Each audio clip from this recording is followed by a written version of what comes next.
گرمی اس کی ختم ہو گئی، حرارت ختم کر دی۔ ابراہیم علیہ السلام سکون و اطمینان کے ساتھ تخت پر جلوہ ہوئے۔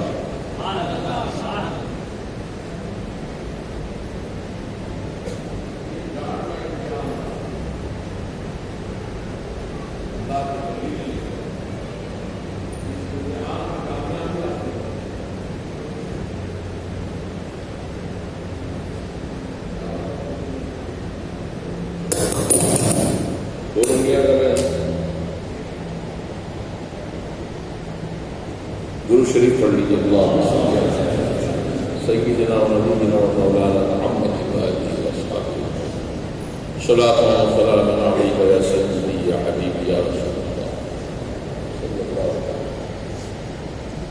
تقریر سے پہلے تقریر کے درمیان آپ نے ڈسٹرب نہیں کرنا، پہلے بھی روکا ہوں میں آپ کو، جو بھی کرنا ہے پہلے آ کے درود شریف پڑھ لیتے۔ اللہ سیدنا و نبینا و مولانا بے خطر کود پڑا آتش نمرود میں عشق، یہ اس کی بات ہے، عشق الہی کی بات ہے۔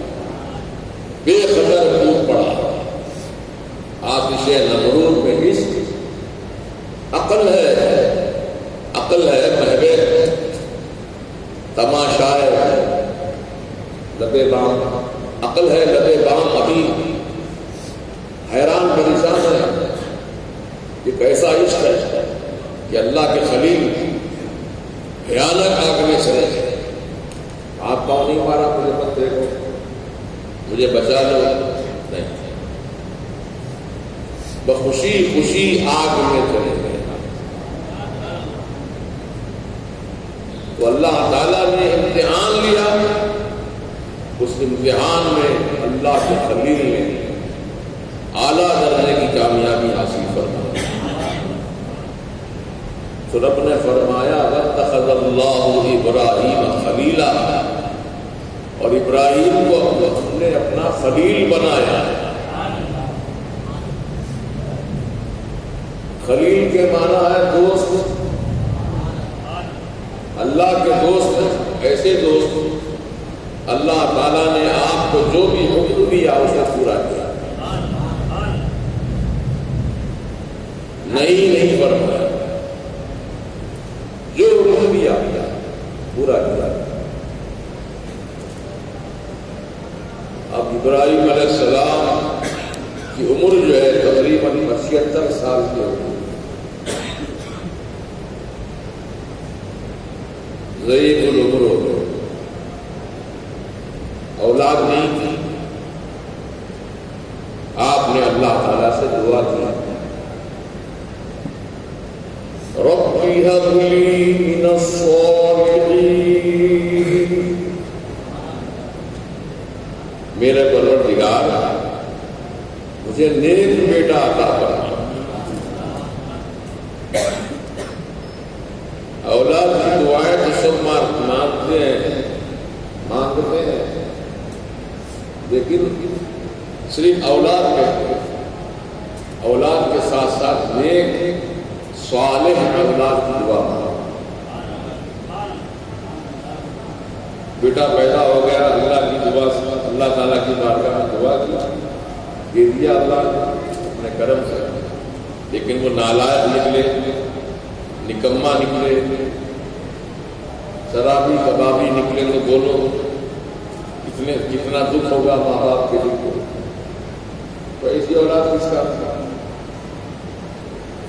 بعض ماں باپ چڑ کر تنگ آ کر کہتے ہیں ارے پیدا ہوتے ہی مر جاتا تو اچھا تھا۔ نیک صالح، تو آپ نے نیک صالح اولاد کی دعا کی اللہ تعالیٰ سے، ربی ہب لی من الصالحین۔ تو رب تعالیٰ نے خوشخبری سنائی، فبشرناہ بغلام حلیم، ہم نے خوشخبری دی ابراہیم کو، اے ابراہیم ہم تجھے ایک سترا بیٹا دیں گے۔ حلیم الطبع، نیک سیرت، اطاعت گزار، ایسا بیٹا دیکھتے ہیں اللہ نے دیا۔ حضرت سیدنا اسماعیل علیہ السلام کی ولادت کا سعادت ہوئی۔ چھوٹے سے پیدا ہوا، رب نے فرمایا کہ ابراہیم اپنی بیوی اور بچے کو ایسے جگہ پر چھوڑو جہاں زراعت نہ ہوتی ہو، کھیتی باڑی نہ ہوتی ہو، وہ بیت اللہ شریف کے پاس وہاں چھوڑا۔ چنانچہ ابراہیم علیہ السلام نے اپنی بیوی حضرت ہاجرہ اور اپنے فرزند دلبند حضرت اسماعیل کو ساتھ لیا اور چلتے چلے گئے۔ ایک پانی کا مشکلہ تھا، ایک ٹوکری کھجور تھی۔ جب پہنچ گئے اس وقت بیت اللہ کی عمارت بھی نہیں تھی موجود۔ حضرت نوح علیہ السلام کے دور میں جو طوفان آیا تھا، وہ طوفان میں عمارت شہید ہو گئی، بنیادوں کے کچھ آثار تھے، یہاں کعبۃ اللہ بنا تھا، کچھ نشانیاں باقی تھیں۔ اسی مقام پر گئے،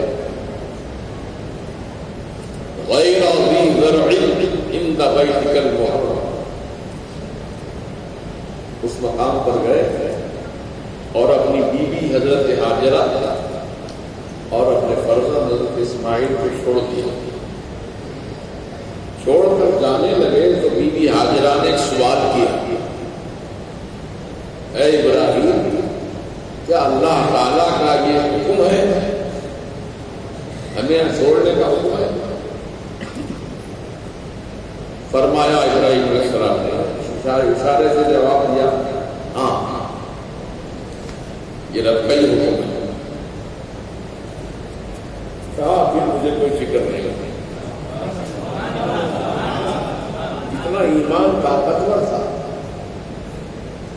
اللہ کے حکم سے چھوڑ رہے ہیں لیکن مجھے کوئی ڈر نہیں، اللہ تعالیٰ نگہبان ہے، اللہ تعالیٰ میری حاجتوں کو پورا کیا۔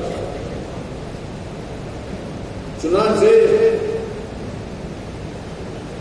جو کھجور اور پانی کا مشکیزہ چھوٹا سا چند دن میں وہ ختم ہو گیا، کھجور بھی ختم ہو گیا اور پانی بھی ختم ہو گیا۔ بی بی ہاجرہ نے سناٹا، چاروں طرف سناٹا، پہاڑ ہے، ریگستان ہے، نہ وہاں کوئی مکان ہے نہ کوئی دکان ہے، پرندے بھی نہیں تھے وہاں، جانور بھی اس جگہ پناہ لیتے ہیں جہاں انہیں کچھ کھانے کو ملتا ہے، پرندے بھی اس مقام پر رہتے ہیں جہاں پر انہیں کچھ دانا پانی مل جائے، پانی مل جائے، اس مقام پر پرندے بھی رہتے ہیں۔ نہ وہاں کوئی پرندہ تھا نہ کوئی جانور، بالکل سوکھا علاقہ۔ ایسے مقام پر اپنی بیوی اور نوزائیدہ بچے کو چھوڑنا یہ بہت بڑی آزمائش ہے، اللہ کے خلیل نے اسے پورا کیا۔ چھوڑ دو، چھوڑ دو۔ اب کیا تھا، چند دن میں وہ پانی اور کھجور ختم ہو گئے۔ اس کے بعد بی بی ہاجرہ کو پیاس لگی، اب کیا کریں؟ پانی تلاش کیا، کبھی صفا کی پہاڑی پر، کبھی مروہ کی پہاڑی، پہاڑی پر اس لیے چڑھی کہ دور دور تک نظر جائے گی اور دیکھوں کہیں پانی وانی ہے کیا، لیکن پانی نظر نہیں آیا۔ پھر دوڑتے بھی آئیں، پھر مروا کی پانی پہ چلے، پانی نظر نہیں آتا، 7 چکر لگائے، کتنے؟ 7 چکر لگائے۔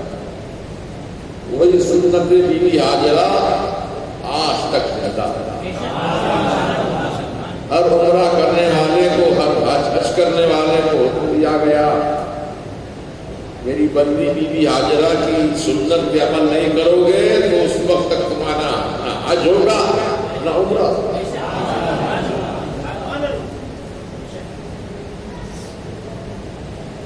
بی بی ہاجرہ نے جب پانی تلاش کرنے کے لیے دوڑ لگائی تھی، اور حاجی لوگ جو دوڑتے ہیں کیا وہ بھی پانی تلاش کرنے کے لیے دوڑتے ہیں؟ پانی تو موجود ہے، بہت ہے، زمزم شریف پوری دنیا میں کافی ہو سکتا ہے۔ تو حاجی لوگوں کا دوڑنے کا مقصد پانی تلاش کرنا نہیں ہے، اللہ کی محبوب بندی بی بی ہاجرہ کی سنت پہ عمل کرنا ہے۔ جب 7 چکر ہو گئے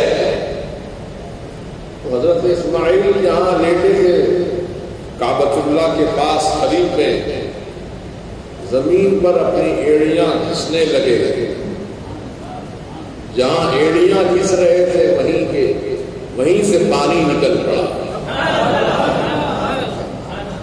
ابلنے لگا۔ بی بی ہاجرہ دیکھی، خوش ہو، اور زمزم سے کہا، اور پانی سے کہا، زم ٹھہر جا، ٹھہر جا۔ زمزم کے معنی رک جا، ٹھہر جا۔ تو آپ نے مٹی کا اکٹھا باندھا، اطراف میں پانی وہاں جمع ہو گیا۔ وہی کنواں ہے جو آج تک قائم ہے۔ کون سا زمانہ؟ حضرت ابراہیم علیہ السلام، ہزاروں ہزار سال ہو گئے، لیکن وہ کنواں آج تک موجود ہے۔ کہاں سے آ رہا ہے پانی؟ کنویں تو گرمی کے موسم میں سوکھ جاتے ہیں، لیکن یہ پانی ایسا پانی ہے جو کبھی نہیں سوکھا، آج تک جاری ہے۔ یہ ابراہیم علیہ السلام کی ایڑیوں کا صدقہ ہے، اس لیے حکم ہے کہ کھڑے ہو کر پیو، زمزم کھڑے ہو کر پیو، کیونکہ اس کو نسبت ہے حضرت ابراہیم علیہ السلام کی ایڑیوں سے۔ اب ایک بات اور سن لیجیے، فائدے کی بات۔ میرے آقا حضرت سید عالم علیہ السلام کے ساتھ صحابہ ہیں، پانی ختم ہو چکا ہے، اور صحابہ نہ وضو کر پا رہے ہیں نہ پانی پی رہے ہیں، جانور بھی پیاسے ہیں۔ آ کر رسول پاک سے کہا صحابہ نے، یا رسول اللہ پانی ختم ہو چکا ہے، ہم لوگوں کو پانی کی حاجت ہے، آقا گرم کر دیا۔ تو میرے سرکار نے پیالہ منگوایا، پیالہ، اس میں اپنا ہاتھ رکھا، ہر انگلی سے ہاتھ کی پانی کے چشمے جاری ہو۔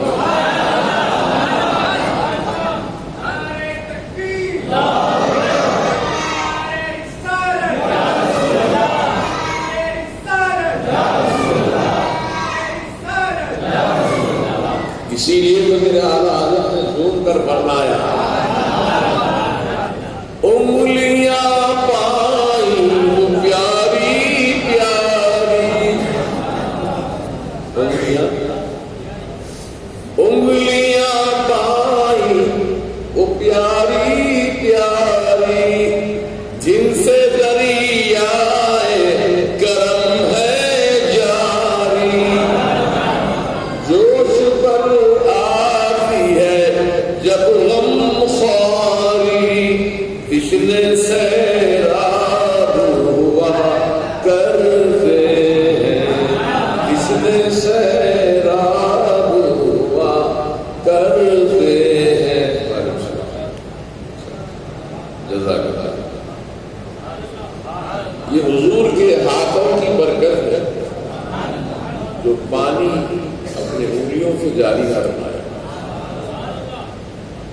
اب ایک عاشق سے پوچھو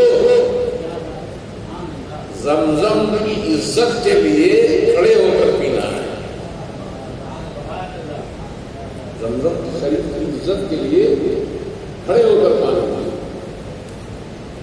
یہاں تو معاملہ انگلیوں کا ہے، ہاتھ کی،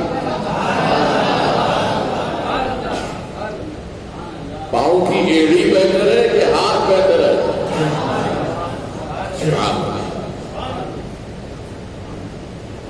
تو اللہ تعالیٰ نے اپنے یاروں کو ایسی برکتیں عطا فرمائیں۔ بات مختصر کروں گا۔ ابراہیم علیہ السلام نے کہا کہ میرا خدا وہ ہے جو سورج کو مشرق سے نکالتا ہے مغرب میں ڈبوتا ہے۔ اگر تیرے اندر یہ طاقت ہے تو اپنے دعوے میں سچا ہے تو ذرا سورج کو مغرب سے نکال کر دکھا۔ ابراہیم علیہ السلام نے کہا تھا تو اگر خدا ہے تو سورج کو مغرب سے نکال کر دکھا۔ فبہت الذی کفر، کافر پریشان ہو گیا۔ لیکن جب حضرت علی کی نماز اثر قضا ہوئی،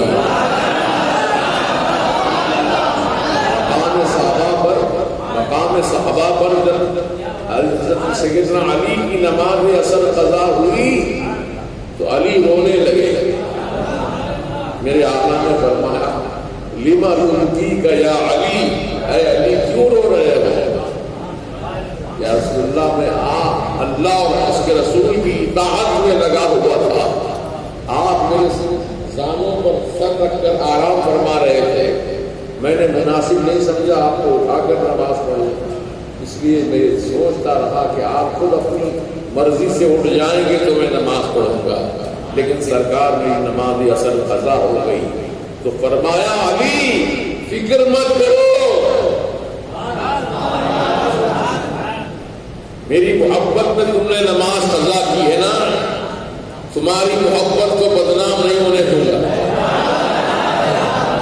ورنہ دنیا والے لوگ کہیں گے رسول کی محبت ایسی ہوتی ہے کہ نماز قضا کروا دیتی ہے۔ نہیں، اے علی میری محبت کو میں بدنام نہیں ہونے دوں گا، کھڑے ہو جاؤ۔ حضرت علی کھڑے ہو گئے، میرے آقا بھی کھڑے ہو گئے، اور مغرب کی طرف جو سورج ڈوب گیا تھا میرے آقا نے اپنی انگلی کا اشارہ کیا، ایتھا الشمس ارجعی، اے سورج میری طرف لوٹا۔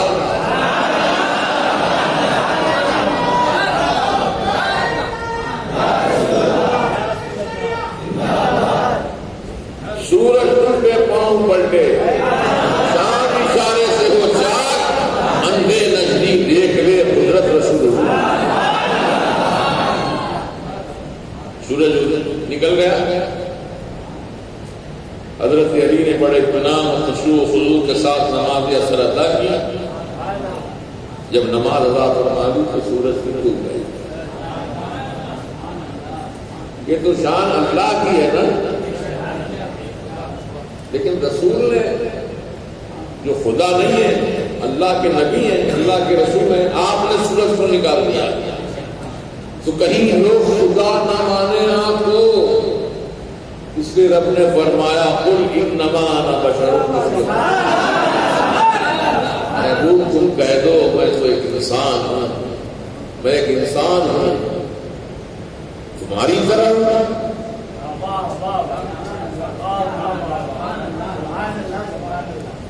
تمہاری طرح انسان ہوں، سوالیہ رہ جاتا ہے تو انسان لیکن تم جیسا نہیں۔ اللہ کی سرتابہ قدم شان ہے یہ، انسان ہی انسان وہ انسان ہے یہ۔ قرآن تو ایمان بتاتا ہے انہیں، اور ایمان یہ کہتا ہے میری جان ہے۔ حضور سیدی اعلیٰ حضرت نے فرمایا یہ اللہ کی نشانی ہے، نشانیوں میں سے بڑی نشانی ہے۔ سرکار چاہے تو سورج کو بلا لے، سرکار چاہے تو سورج چاند کو دو ٹکڑے کر دے، سرکار چاہے تو انگلیوں سے پانی جاری فرما دے، سرکار چاہے تو جانوروں سے گفتگو فرما لے، سرکار چاہے تو پرندوں سے گفتگو فرما لے۔ ارے ان کے لیے کوئی انہونی بات نہیں ہے، تو ہونی ہی ہونی ہے۔ بہرحال کچھ کام کی بات ہے کیونکہ ترتیب ہے، عید الاضحیٰ ہے۔ کہ میں جب مسئلہ بیان کر رہا ہوں تو آپ ختم ہونے کے بعد بات بھی پیش کرنا چاہیے، 9 10 کے بیچ میں لا کے دو، اس سے پہلے بھی ایسی چیز۔ حضرات گرامی، کل عید الاضحیٰ قربانی کی عید، تو قربانی کی عید میں غسل کرنا ہے، نئے کپڑے ہیں تو نئے کپڑے پہننا ہے، نہیں ہے تو صاف ستھرے کپڑے کھلے ہوئے وہ بھی کینسل ہے، تو ضروری نہیں ہے نئے کپڑے پہننا۔ اور کل کی عید میں خاص طور سے تکبیر بلند آواز سے پڑھنا ہے، اللہ اکبر اللہ اکبر لا الہ الا اللہ واللہ اکبر اللہ اکبر وللہ الحمد۔ گھر سے جب نکلیں گے نا یہ تکبیر پڑھتے ہوئے آنا بلند آواز اور اللہ تعالیٰ کی تعریف کرنا۔ نماز عید الاضحیٰ مرکز اہل سنت میں انشاءاللہ کل صبح 7 بجے ادا کی جائے گی۔ آپ نماز فجر پڑھ کر کے تیاری کر لیں اور فوراً مسجد کا رخ کرے کر کے دوسری طرف بڑی جو مسجد ہے جیسے مکہ مسجد ہے، عیدگاہ ہے، وہاں شاید انتظام ہے کہ نہیں ہے، لیکن رضا جامع مسجد میں کل عید الاضحیٰ ادا کی جائے گی۔ تو آپ حضرات سے گزارش ہے کہ فرید وقت میں آ کر جگہ سنبھال لیجیے اور نماز عید ادا کرنے کے بعد خطبہ ہوگا، خطبہ سن کر صلاۃ و سلام پڑھ کر کے پھر آپ رخصت ہو اور عید کی مبارکباد ایک دوسرے کو پیش کریں۔ گھر جا کر کے اگر جانور قربانی کے ہیں تو ان کو قربان کریں اور اس کا سرم جو ہے چمڑا